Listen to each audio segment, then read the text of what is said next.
গাজা পৌঁছাতে কেমন সময় লাগবে এবং ভূমধ্যসাগরের কোথায় আছে ফ্রিডম ফ্লোটিলা সেসব তথ্য জানিয়েছেন মানবিক বার্তা নিয়ে অগ্রসর হওয়া নৌযান কনসার্নসের বাংলাদেশি যাত্রী ফটোগ্রাফার ও অধিকার কর্মী শহীদুল আলম।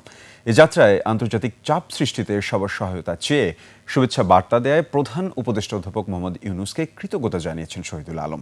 এদিকে গ্লোবাল সমুদ ফ্লোটিলা থেকে আটক সুইডিশ মানবাধিকার কর্মী গ্রেটা থুনবার্গ ইসরায়েলি কারাগারে নির্যাতনের শিকার হচ্ছেন বলে অভিযোগ করেছে মানবাধিকার সংস্থা আদালা।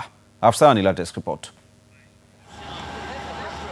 ফিলিস্তিনের অবরুদ্ধ গাজায় দখলদার ইসরায়েলের নৌ অবরোধ ভেঙে মানবিক বার্তা নিয়ে অগ্রসর হওয়া নৌযান কনসার্নসে আছেন বাংলাদেশি ফটোগ্রাফার ও অধিকার কর্মী শহীদুল আলম।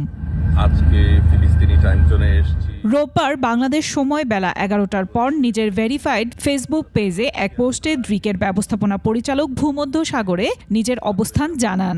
বলেন, রোববার পৌঁছানোর কথা থাকলেও আরও দেরি হবে। কোথায় বা কখন আটকানো হতে পারে তা আগেভাগে বলা কঠিন। এক্ষেত্রে সহায়তা প্রয়োজন উল্লেখ করে শহীদুল আলম পোস্টে লেখেন, যদি আপনারা এমন পদক্ষেপ নিতে পারেন যা আমাদের গাজায় পৌঁছানোর জন্য চাপ তৈরি করে, তবে সেটা হবে সর্বোত্তম ফলাফল। এখন প্রতিরোধ করুন। একই পোস্টে বাংলাদেশের অন্তর্বর্তী সরকারের প্রধান উপদেষ্টা অধ্যাপক মোহাম্মদ ইউনূসের কাছ থেকে শুভেচ্ছা বার্তা পাওয়ার কথাও জানান তিনি। একেবারে গাজা পর্যন্ত যাব এবং কোনো বাধাই আমরা। এদিকে ইসরায়েলের কারাগারে সুইডিশ মানবাধিকার কর্মী গ্রেটা থুনবার্গ সহ গ্লোবাল সমুদ ফ্লোটিলা থেকে আটক কর্মীদের ভয়াবহ নির্যাতনের অভিযোগ করেছেন তুরস্কে ফেরা সমুদ ফ্লোটিলার বেশ কয়েকজন। বন্দি শিবিরে গ্রেটাকে চুল ধরে টেনে হিঁচড়ে নিয়ে যাওয়া, জোর করে ইসরায়েলি পতাকায় চুমু খাওয়ানো, এমনকি শরীরে ইসরায়েলি পতাকা জড়িয়ে দাঁড় করিয়ে রাখা হয় বলে অভিযোগ ওঠে।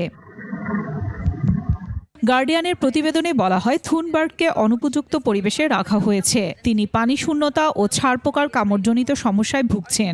এদিকে ইসরায়েলের জাতীয় নিরাপত্তা মন্ত্রী জানান, অধিকার কর্মীদের ফিলিস্তিনি বন্দীদের মতোই কঠোর শর্তে রাখা হয়েছে।